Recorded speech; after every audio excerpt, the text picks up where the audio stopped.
Como vimos desde un inicio sobre la propiedad intelectual, pues se divide en las dos ramas, propiedad industrial y derecho autoral. Entre ellas, creaciones industriales y signos distintivos. Entre todas las figuras que vimos, la mayoría pues son de hecho constitutivas de derechos. Por ejemplo, en el caso de la marca, pues es igual constitutiva, la patente, el modelo, el diseño y bueno. Para lo que hacen las infracciones, vamos a ver únicamente aquellas que se llevan y se tramitan ante el Instituto Mexicano de la Propiedad Industrial. El procedimiento es muy similar al que hemos estado viendo en las otras clases para la nulidad, la caducidad y la cancelación, con algunas variantes. Es igual, tenemos la solicitud, se admite o se requiere en sus casos y cuando una vez que se emplaza se le concede al presunto infractor el plazo de 10 días para realizar o presentar su contestación. Las demás etapas siguen el mismo curso: contestación, admisión, alegatos y resolución. En su momento, pues estaremos frente a lo que son manifestaciones a la contestación o en su caso también a admisión de pruebas supervenientes. Igual, para el caso de las infracciones, nuestra legislación aplicable es tanto la Ley Federal del Derecho de Autor, los tratados internacionales, la Ley Federal de Protección a la Propiedad Industrial, Ley Federal de Procedimiento Administrativo y el Código Federal de Procedimientos Civiles para algunos casos. Ahora, en el caso de las infracciones, ¿cómo se va a acreditar el interés jurídico y cuál va a ser la carga de la prueba? El interés jurídico en la mayoría de las veces va a ser la titularidad de algún derecho para que tú puedas ejercer o impedir que alguien más lo vulnere. Por ejemplo, si ustedes van a hacer valer una infracción por la violación a alguna marca, pues deberían de acreditar la titularidad y la vigencia de esta marca. Mismo caso para un registro de modelo de utilidad, de diseño industrial o en su caso para una patente. En el caso de materia de derechos de autor, lo vamos a ver, tiene unas pequeñas peculiaridades, toda vez de que un certificado de registro de derecho de autor no es constitutivo de derechos. Entonces, hay otras formas para poder acreditar el interés jurídico. Mismo caso, en el momento de querer solicitar una infracción por violación a la propia imagen, pues bueno, ahí se tendrá que acreditar más que con un certificado, a lo mejor la identidad de la persona que solicita esta infracción. Ahora, por lo que hace a la carga de la prueba, en estos casos siempre va a correr a cargo de nuestra parte actora.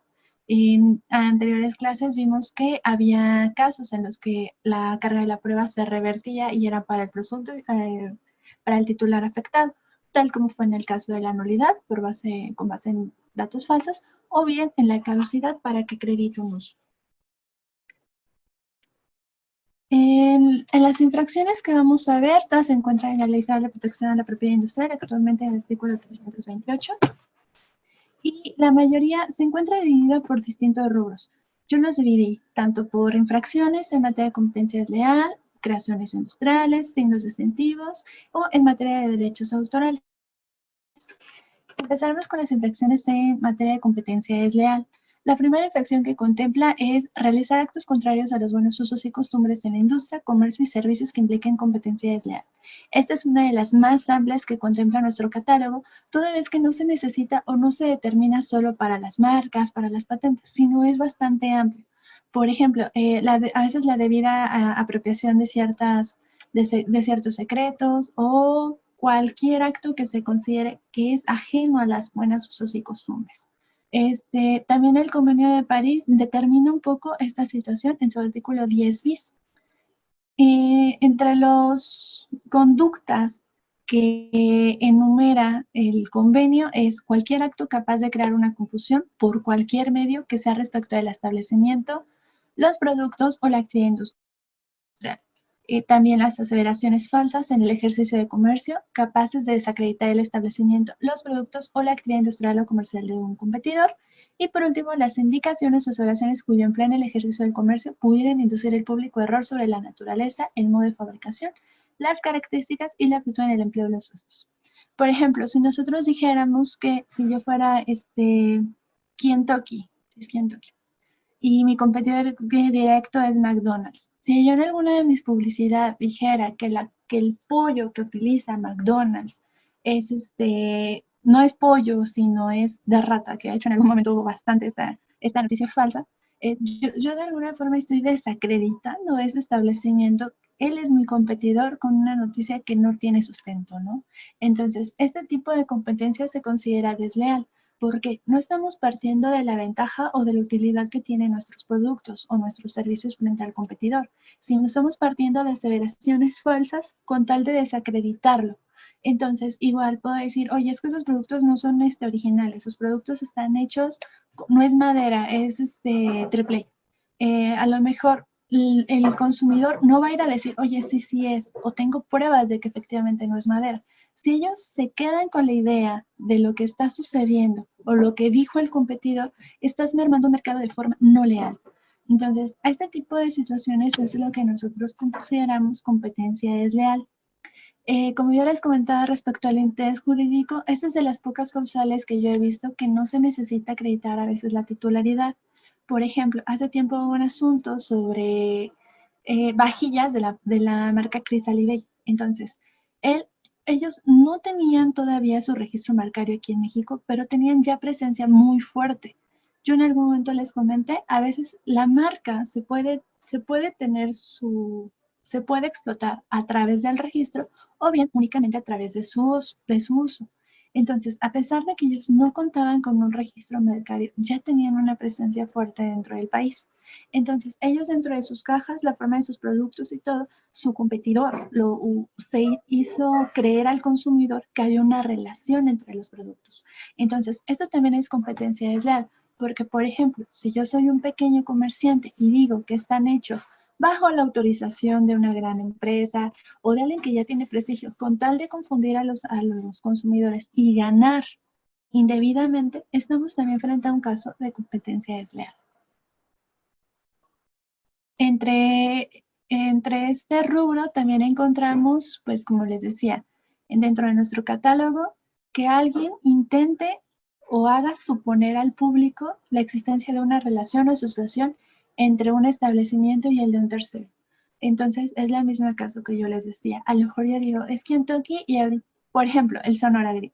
El Sonora Grill tiene el Sonora Grill Prime, el Sonora Grill Gourmet y la parrilla urbana. Si yo al final hiciera otra que fuera parrilla semiurbana, todavía para bajar un poco la calidad de estos, pero intento asociarme a la calidad del Sonora Grill, pues finalmente estoy haciendo caer al público consumidor sobre esta relación. Igual, mismo caso para lo de los productos o servicios bajo una autorización o licencia. Hay productos que a lo mejor uno encuentra y dice bajo licencia de, entonces a lo mejor sí hay una bolsa que digo es Michael Kors, pero no es Michael Kors y le pongo bajo licencia o autorización de para hacer caer en error al público consumidor, pues estamos ante un caso de competencia desleal, pero en este caso en la fracción segunda.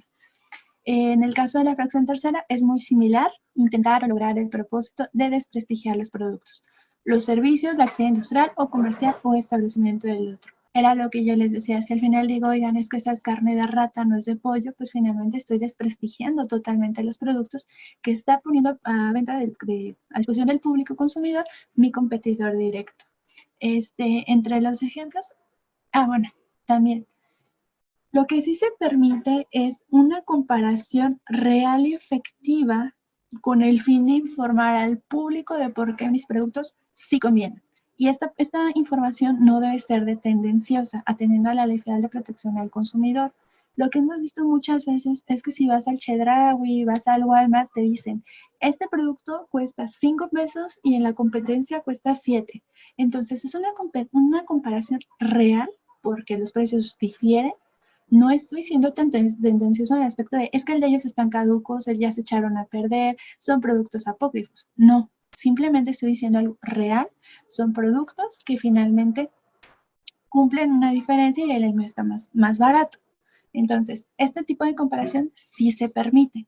Lo que ya no se permite es engañar al público o finalmente decir información que es falsa. Entonces, esto es por el rubro de competencia desleal. En general, de hecho, si uno ve todas las causales de infracción dentro de nuestro capítulo, nos daríamos cuenta de que la mayoría caen en este rubro, ¿no? A veces usar una marca que sea idéntica a otra, que se encuentra registrada, pues finalmente es un acto de competencia desleal, ¿no? El detalle aquí es que tiene una causal en específico. Entonces, Hay que también considerar que las infracciones administrativas cumplen la función un poco del derecho, o más bien, se rige bajo las reglas del derecho administrativo sancionador. No basta únicamente con decir, yo lo considero. No, se deben de acreditar todos los lazos causales. Una, que la conducta de un presunto infractor sea exactamente como está contemplada en nuestra, en nuestra hipótesis, por así decirlo, ¿no? Entonces, algo muy parecido al principio de tipicidad que se representa en materia penal es exactamente lo mismo. No es como adecuar de, pues como que sí se parece, ¿no? Como que sí es semejante. Entonces, hay que checar muy bien que cada una de las de la conducta se adecue perfectamente a la causal. Entonces, ahora, en clases anteriores nosotros vimos lo que era el uso de una marca en términos generales, en el caso de la caducidad, que es cómo se dispone o se pone a disposición del público consumidor un producto o un servicio, por ejemplo. Es muy similar en este caso el uso para acreditar muchas de las causales que contempla nuestra legislación. No obstante, en la Ley Federal de Protección a la Propiedad Industrial, para el caso de las infracciones, se contempla como uso fabricar, producir, imitar, almacenar, distribuir, importar, exportar, ofrecer en venta, vender, transportar o poner en circulación. Bueno, como dicen, es enunciativa, más no es limitativa, pero sí es muy bueno tenerlo en cuenta, porque algunas causales sí dice reproducir, vender, comercializar, fabricar. Cuando dice particularmente esta palabra, hay que limitarnos a acreditar eso dentro de nuestra causal. Si en términos amplios dice usar, nos vamos a remitir a este tipo de uso. Ahora, como yo les decía, hemos dividido todo nuestro curso en creaciones, signos y derecho autoral. Solamente a modo de recordar, por creaciones industriales, recuerden que tenemos las patentes, los modelos de utilidad, los diseños industriales y los de esquema de trazado y circuito integrado. Por patentes, vimos que era patentable toda la invención dentro de todos los campos de tecnología que sean nuevos, resultado de una actividad inventiva y susceptible de aplicación industrial. Específicamente en las patentes, o de hecho en general en la patente, modelo, utilidad y los diseños, hay ciertos objetos que son la materia de protección. Específicamente en la patente y el modelo de utilidad tenemos las reivindicaciones. Entonces, por reivindicaciones, recuerden que son las características técnicas esenciales de la invención cuya protección se reclama. Entonces, cuando nosotros tenemos nuestra patente, nuestro modelo de utilidad y tenemos una reivindicación, esta va a ser la materia objeto de nuestra protección. Ahora, vimos que todo esto es constitutivo de derechos. Hay patentes de productos y hay patentes de servicios. Entonces, estas reivindicaciones son las que nosotros vamos a impedir que los terceros lo usen. Lo vimos en la clase pasada. Sobre la reivindicación, tengo que usarlo, tal y como a mí me concedió el instituto. Ahora, ¿cuál es la otra cara de la moneda? Yo puedo impedir que alguien más infrinja estos derechos que confieren mis reivindicaciones. Por eso es muy importante al momento de solicitar una infracción, cuál es la reivindicación efectiva susceptible de protección. En esta parte se contemplan las independientes y las dependientes. Mismo caso, modelo de utilidad, solo es efecto de que recordemos para que al momento de ver las causales sea más claro. Vimos que eran los modelos, los objetos, utensilios, aparatos o herramientas que como resultado de una modificación en su disposición presentan una función diferente. La clase pasada vimos en el caso del periódico, si bien se declaró la nulidad, pues es un ejemplo para que ustedes tengan claro qué es un modelo de utilidad.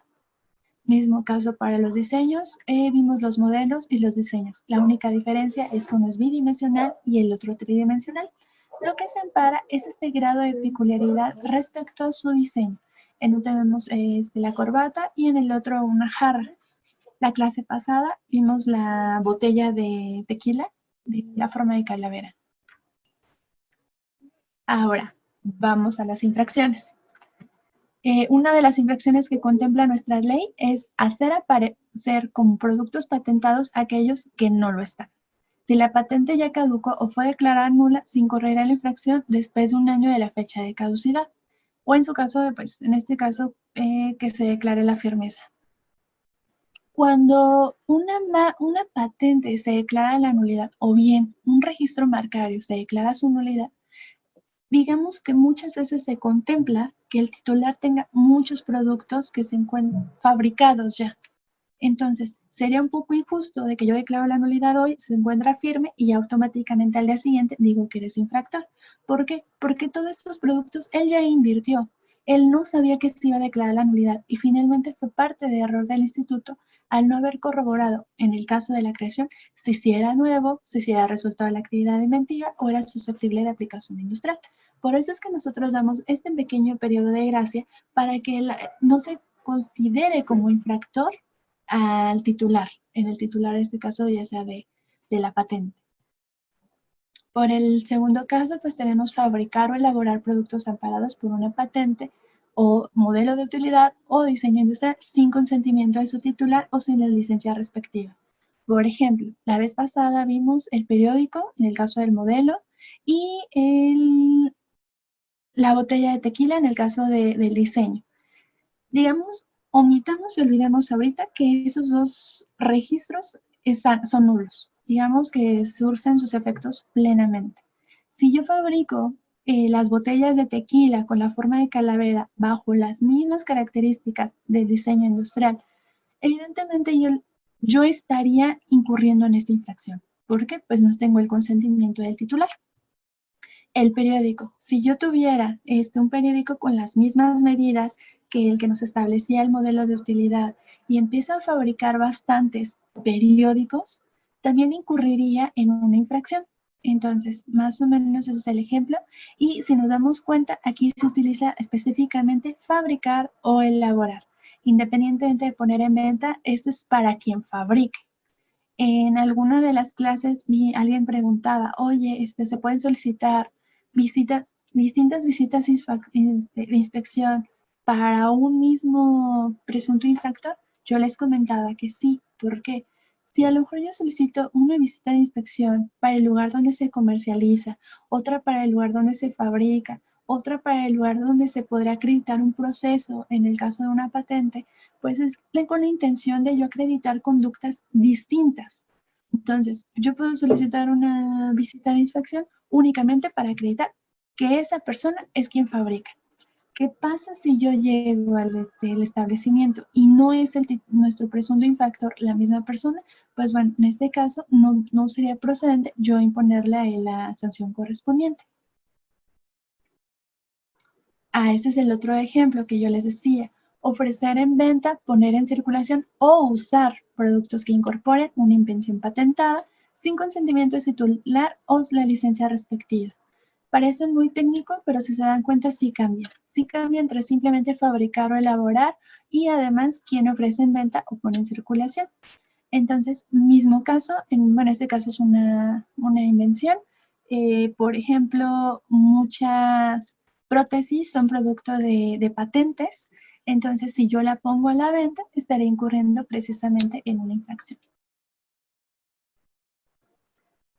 Bueno, ahora, como yo les comentaba, bueno, en algún momento vimos, hay patentes de productos y hay patentes de procesos. También se puede incurrir en infracción cuando se utilizan procesos patentados sin consentimiento del titular de la patente o sin la licencia respectiva. En el caso de los procesos es un poco complicado porque, bueno, si yo tengo únicamente el producto, ¿cómo voy a acreditar esta infracción? Muchas veces es lo que se pretende. Tengo el producto patentado, bueno, el producto que yo deduzco que es resultado de un proceso patentado, pero debo de acreditar que sí es ese proceso. Muchas veces el producto vector dice, ok, se parecería, pero mi proceso es distinto. Ahí lo que se tendrá que hacer es acreditar, a lo mejor con una visita de inspección, el momento en el que se realiza o el proceso que se utiliza para ese producto.